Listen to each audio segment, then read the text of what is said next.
Basky, welcome to the Town Alone Basketball and Hockey Podcast. I am your host, Adam Hess, and with me, as always, for some reason, he's got a bronze medal because he's Finnish.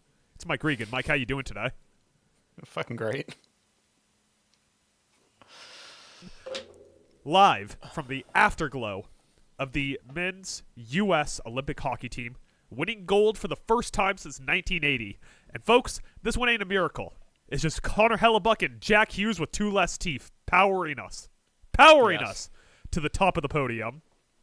Mike, give me your instant reaction as a man who watched the Crosby golden goal in overtime live, the Connor McDavid Four Nations gold medal goal live in overtime. Give me your instant reactions to Jack Hughes net one against Canada to take home gold. In real time, I was I was shocked. Can I tell you what my first thought was as soon as it happened? Yeah. My first thought was that offsides?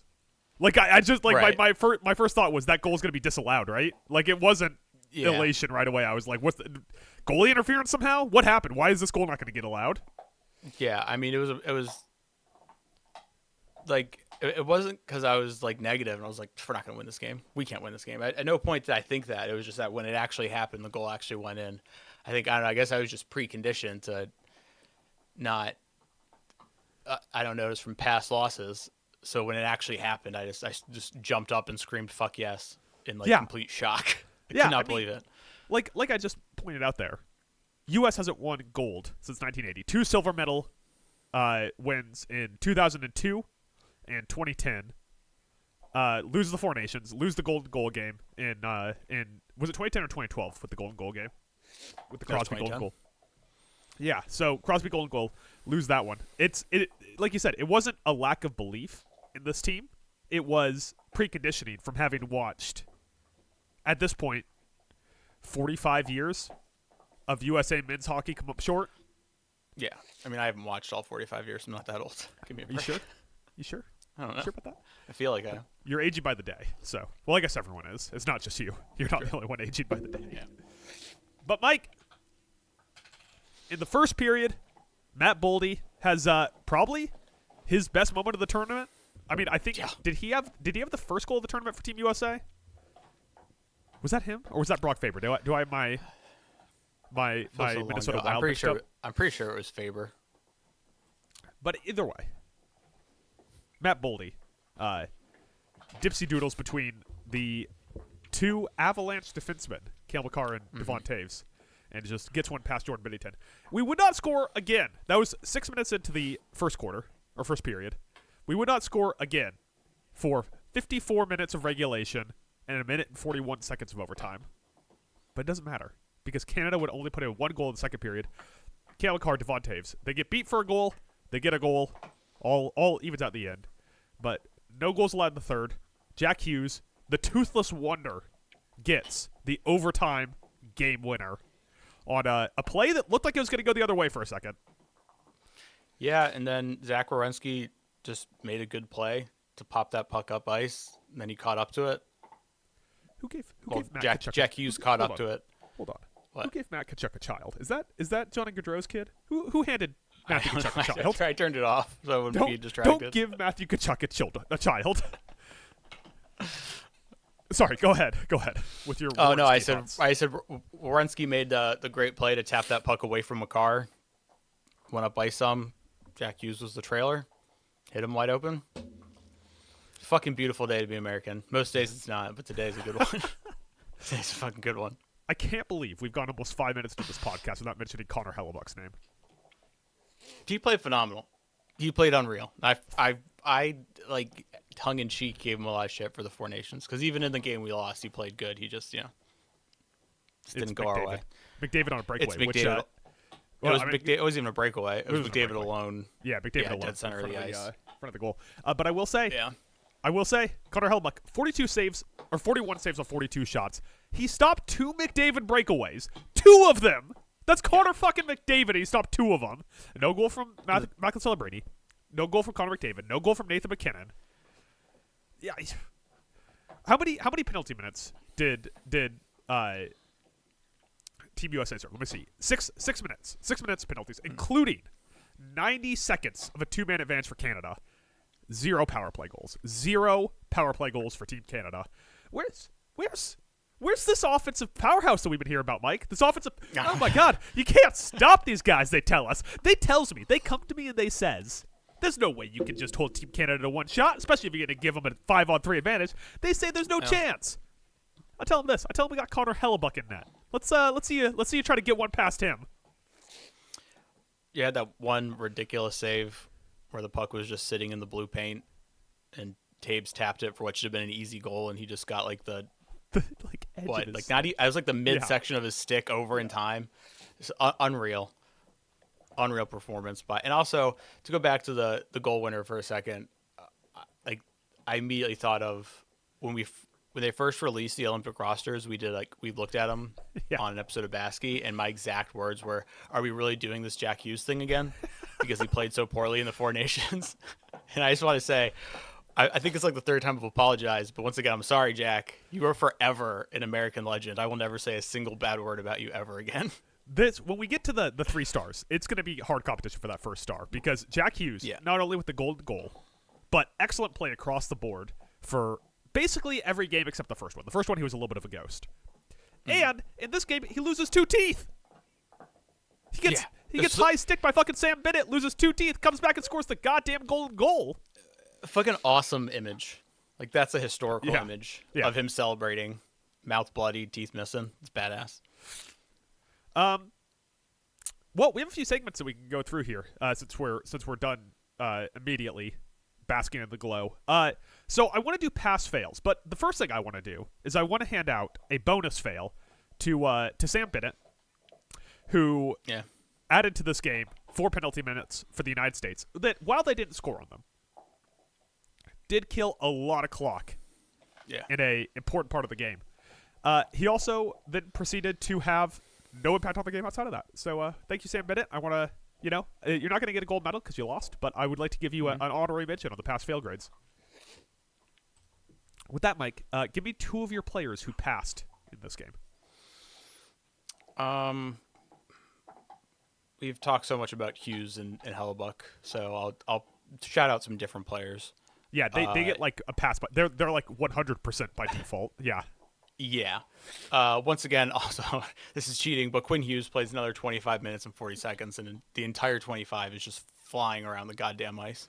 Yeah, about 12 minutes into the first, I was inundating you with texts, so I didn't want to do this one. But about 12 minutes into the first period, I was like, should we just start calling him Cardio Quinn? Is that just his nickname now? He also leads the league in minutes on the ice. So, is this guy just running uphill in the snow both ways during the offseason? I don't know. But he just, all tournament has stuck out to me as impressive. I'm going to give a pass to old man Brock Nelson. Yeah, good Brock Nelson game. Just his ability to do the things that you need him to do on the penalty kill. I'm pretty sure on that last penalty kill, he had like a diving... he's the guy that chipped out of the zone. Yeah, he dove down and was able to chip that puck out to kill that Canada penalty. And once I saw that, I was like, Brock, you pass. Yeah. You pass. Yeah, absolutely. Great Brock Nelson game. I got to give... man, you took 2 really good deep cut passes there. Now I don't want to just be obvious. I'm going to give a pass to Matt Boley. Obviously, we mentioned him briefly, but opens the scoring up. Did a good job at not fucking up in the offensive zone. Like, he kept the puck in a few times when it was very necessary to do that. Let's see. McAvoy takes the penalty. McAvoy took a penalty at like the worst possible time, and I don't know if I'm gonna give him a fail for that, but it was tough. The other pass I'm gonna give. Shout out to Clayton Keller again, man. 38 seconds. He was barely on the ice, but you know what he did when he got on the ice? He got. Oh, you know what? I'm sorry. I'm taking back my Clayton Keller pass because there's a guy who's not going to get into our 3 stars who deserves it. I'm sorry, Clayton. Fucking Austin Matthews. Great game. What? Like, so he has an assist on the Matt Boldy I did everything for myself goal. But my God, fucking give this man the Selkie. Holy shit, was he playing some good defense. There was a play in the first where Marchand gets it over the line, It looks like it's going to be a 2-on-2, and Austin Matthews just shows up out of nowhere and takes it off of the back of his stick, like Manu Ginobili stealing the ball from James Harden in the playoffs. Like, it was just gets off the stick. He's spending the entire game back checking, playing great defense. Just Austin Matthews never really got a goal going as a goal scorer in this tournament, and in fact, he hasn't much this year.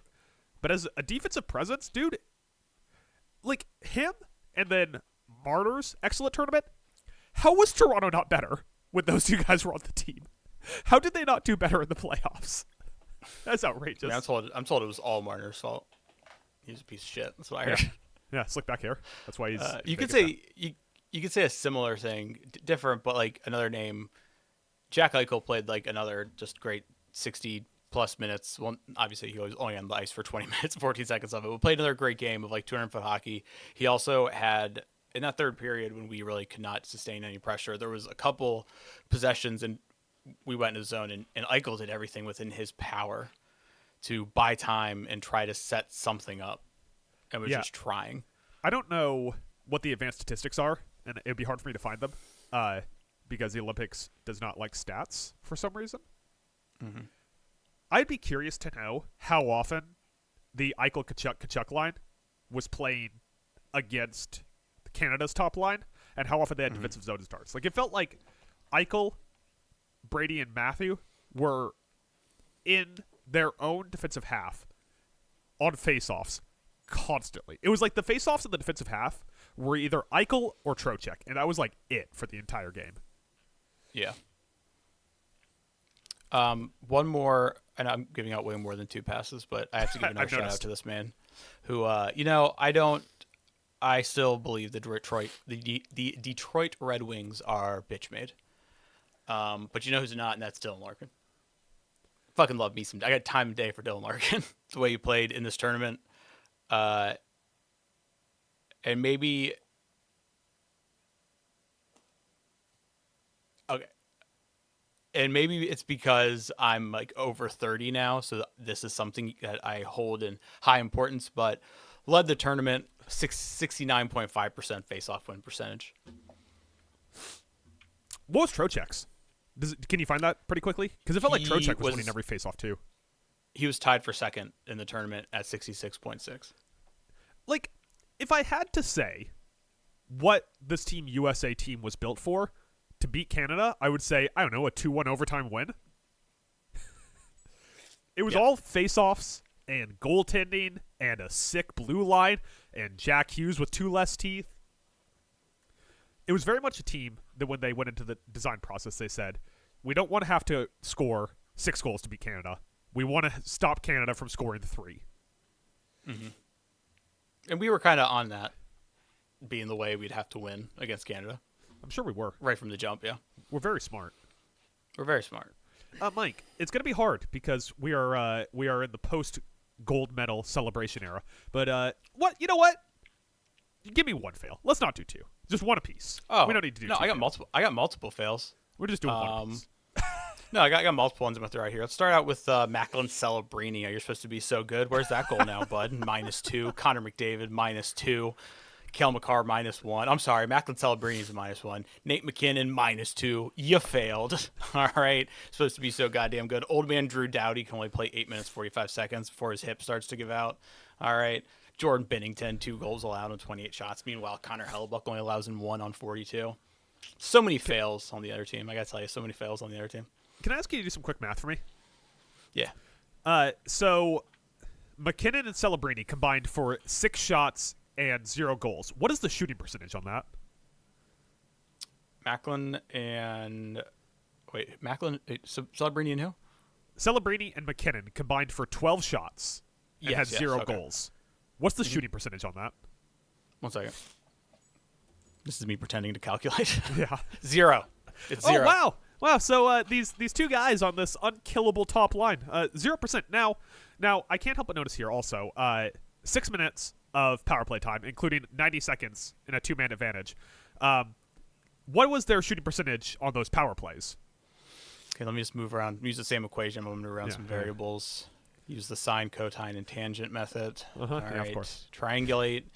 A² + B² equals 0. 0%. Adam. Wow, that's that's Yeah. it's really incredible when you break down the numbers like that. I'm an advanced analytics guy, if you can't tell. Can I give out one Team USA fail? How dare you? I know. I'll I know. only How allow dare it I? if it's one certain player. Like, here's a guy. He can't keep the puck out of his own skates and out of the defensive zone, and he can't keep the puck in the offensive zone. I don't know why we brought him here instead of Cole Caulfield. I'm like, JT Miller. Here's a guy fucking who dude. can't play hockey. They gave him his medal, and Olczyk's on the call, and he's like, such JT Miller. There's a guy who was just so big at those penalty killing minutes. Mike Sullivan was calling upon him, and I was like, all right, I get it, Eddie. You gotta say something nice about everybody, but Is JT Miller's best skill that he's like big and wide? Is that what he does here? I don't. Like, I don't if I asked you, compare and contrast Cole Caulfield and JT Miller. Give me the pro JT Miller argument over Cole Caulfield. Well, I mean, that would have. If you're someone who has heard us picking on Miller and you're like, that's so stupid, he was a better choice than Caulfield, your only argument is, well, JT Miller's bigger. Yeah. That's all you can say. You have no other argument. And I'm pretty sure that was Team USA's argument. That's basically what it was. I mean, seeing them put that gold medal on my boy Tage Thompson, Yeah. that was so nice. It was so nice to see. Tage Thompson had a couple of rough minutes in the defensive zone where it's just like, you've talked about this a few times, he's just so fucking big that sometimes it's like, oh yeah, it's hard for him to be like a normal human being doing normal human being things. Yeah, he kind of has like a Bambi vibe to him sometimes. Yeah. But God, just the other side of that is just, I mean, obviously when he was just ripping shots, but the outrageous range he has with his stick, like there would be times where they would be in the offensive zone and it would be like, I don't know, name your Canadian defenseman, Thomas Harley. Thomas Harley would get the puck and he'd go try to chip it out, and just all of a sudden fucking Tage Thompson from across the ice, his stick is there. Like he's like Jordan at the end of Space Jam. Yeah. Yeah. With that, Mike, he's a unicorn. he's a unicorn, much like Kristaps Porzingis. With that, Mike, Don't do that to him. Don't do that to him. Don't end his career by comparing him to Kristaps Porzingis. He's gonna play on 6 teams and miss half the season with some sort of weird flu every year. we'll always have that Eichel to Thompson goal. Two of them. The one, the like hard angle one that was like an elite. The one timer, yeah, was a beauty. Yeah. With that, Mike, let's move on to our 3 stars of the game. And you know what, Mike? I'm not even gonna do the bit this time. Give me your 3rd star. I'm gonna acquiesce. There's no time for fighting between us, Mike. Only time for camaraderie right now. I want to give stars to the whole team. To be honest with you, I'm so proud of these boys. Yeah, you want to do 3rd stars, everyone on the team except for your top 2 stars and JT Miller. Yeah, so everybody on the team gets a 4th star. I'll make my 3rd stars really my 3 stars like really boring, just box score ones. But obviously that's scoreboard determines who wins. So I'll give 3rd star to Matt Boldy for opening the scoring and getting things going.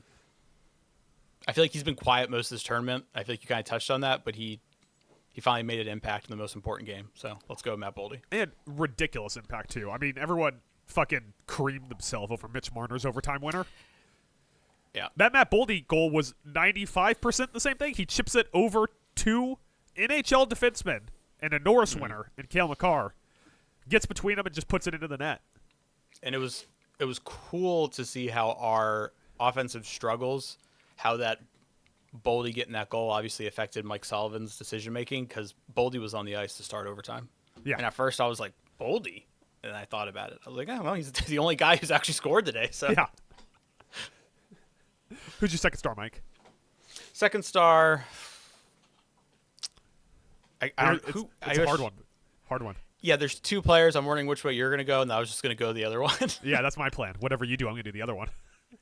All right, fine. So I will give it to Connor Hellebuyck as 2nd star or 1st star B, whatever you want to call it. Just unbelievable. Like if you're a Winnipeg Jet, you're watching Hellebuyck in this game, and you're a Winnipeg Jet fan, or if you're probably anybody in the Winnipeg Jets organization, you're like, what? But like when we're in a big game, like we're in the playoffs, I don't know. It probably helps that Hellebuyck has a good team in front of him, even though he faced 42 shots. But that dude played so fucking good, man. there's as an American hockey fan, one thing I always get the most proud about is when we produce very good goaltenders. I think it's because I'm a Sabres fan and Ryan Miller and all that crap. Yeah. So I'm always like, fuck yeah, U.S. goaltenders rule. And outside of Russia, we have the best goaltenders. Yeah. So you're thinking like Shesterkin and Vasi are like the other two? And Sorokin, you know. Sorokin. Spencer Knight. 3 Vezina winners. And I'm going to go ahead and assume your first overall star here is going to go to Charlie McAvoy. Hughes. Oh. No, to Jack Hughes. Yo, shout out Charlie, though. Played another good game. We did talk about him for a minute. But, yeah, definitely. First star, Jack Hughes. He has the moment that will, like, as great as Hellebuyck played, what are they going to show years from now? Yeah. They're going to show Jack Hughes scoring that goal. Yeah, in what the next Olympics would be 2030 when gold medal game, USA is up 11-0 on Canada. They're going to show the Jack Hughes gold goal. Yeah. Just like they kept showing. Now, they kept showing this guy, Sidney Crosby, scoring a golden goal. I can't help but notice that he couldn't make it to the game today. Isn't that interesting? Yeah. Didn't even want to show his face. Just like Crosby, did you see Kyle Connor make his way out to the bench with his jersey on? Did he really? After he won? Yeah. I saw Jackson Lacombe in the handshake line, and I was like, Yeah. oh, look at that. He was on the flight out there. Those boys were on the ice for practice. They're part of that team. There ain't nothing wrong with being down there to celebrate and be happy about it. Technically, Kyle Connor played a whole game. Well.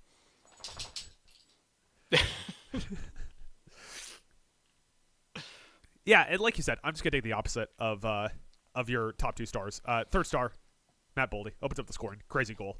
Second star, Jack Hughes. Honestly, it's 2 first stars, but, you know, this is how the game works. Second star, Jack Hughes, who had less goals than teeth lost, sure. But if you add up goals plus gold medals, it evens out, you know? You lose 2 teeth, get a gold medal. All works out. All works out in the end. And first star of the game, Connor Hellebuyck, who just... I mean, I get it. We've mentioned it 12 times. If you're listening to this podcast, and for some reason you're not a Team USA fan listening to this podcast, you're probably sick of hearing us say Connor Hellebuyck then make noises like you just bit into the world's most delicious donut, or... I'm just gonna stop my comparisons there. But that is, I mean, fucking gold medal performance out of Connor Hellebuyck. Just I don't even know if there's words to explain some of the ridiculous saves. There was a shot that noted 0-point scorer Macklin Celebrini took, like a high danger from the slot, one-timer, passed off from, I think it was Nathan McKinnon, with a screener in front of the goal, and Hellebuyck just flashes the glove and catches it out of the air. And I'm like, does he have X-ray vision? There's a screener in front of his eyes. How did he see that? He was locked in. He's locked in today. Just built different. Mike, we could do concerned next. How concerned are you about the USA? Zero. Zero. Well, about zero. the hockey team, zero. Let's close out with this. Give me your Olympic Conn Smythe winner. Who is the MVP of the Olympics? Probably Connor Hellebuyck. Yeah, I don't know how it could be anyone else. That guy, I mean, just every fucking game, especially when you saw him compared to Swayman. It's always like the argument for why Aaron Donald should have been MVP was because if you look at the second best interior defensive lineman, the drop-off was so great that you should just make Aaron Donald MVP. When you look at the Hellebuyck to Swayman drop-off, you're like, oh my God, is there a platinum medal? This guy should get a platinum medal. Yeah, I think he would be the second U.S. goalie to actually win the tournament MVP. Is there a tournament MVP? There is. I didn't know that. Ryan Miller won it the year that they lost in the gold medal game. You don't get to win the MVP if you lose. That's ridiculous. In international play, you do. That's because international loves participation trophies, as we could tell by the fact they gave out a silver and bronze medal to these teams who didn't win shit. You texted me about it because you're not a fan of 3-on-3 in like a big game like the gold medal game. And I get that. I actually pretty much agree with that. It should be 5-on-5 hockey. But the funny thing about 3-on-3 is how like at face value you're like, well, dear God, there's no one who can put a 3-headed dragon on the ice probably, you know, with the ceiling that Canada can. Yeah. You know, But the flip side of the 3-on-3 is it's like, even for a team who doesn't have as much talent, which I'm not saying that about the U.S. I think we're overall talent, we're extremely close to Canada. If not, you could make an argument we're better in other other positions. Right. The flip side is it's like, dude, it just takes one rush the other way. We just got to get possession once and make one good rush the other way, and we can win this thing in 3-on-3. Yeah, and that's exactly what happened. It took. Yeah. And like I said, that rush looked like for a second it was going to be a 2-on-1 the other way, and that was going to be fucking game. But Hellebuyck advances the puck to Werenski. Werenski gets past the defense, passes it back to Hughes, and there you go. Now it's history. Mike, I don't really have anything else. What do you think this means for USA hockey? You think this is like the miracle again, where this is going to spawn a generation of people? Like the U.S. winning in the men's and women's game in the same Olympics over Canada. Is this we look back in 30 years and have a new era of American hockey? Or is this like we were already there and it was just about finally getting over the hump? I mean, it could mean that we're going to have some scary shit coming from Canada next time. They're going to have cyborg players built in the lab. I know, Ozzy, I'm excited too. But it's funny. I was thinking about it because to go back to 2010 one more time, when we lost that one in overtime, the feeling was like, damn, we missed a window. This is one of those rare moments where we had everything just worked out well, and we had the talent we needed to compete with Canada this year. But come next Olympics, we're probably not going to have that same talent. The four nations in this, I didn't feel like it was missed opportunities. It was like, wow, U.S. hockey's gotten good. Yeah. Jesus Christ. Yeah. Your dog's got thoughts.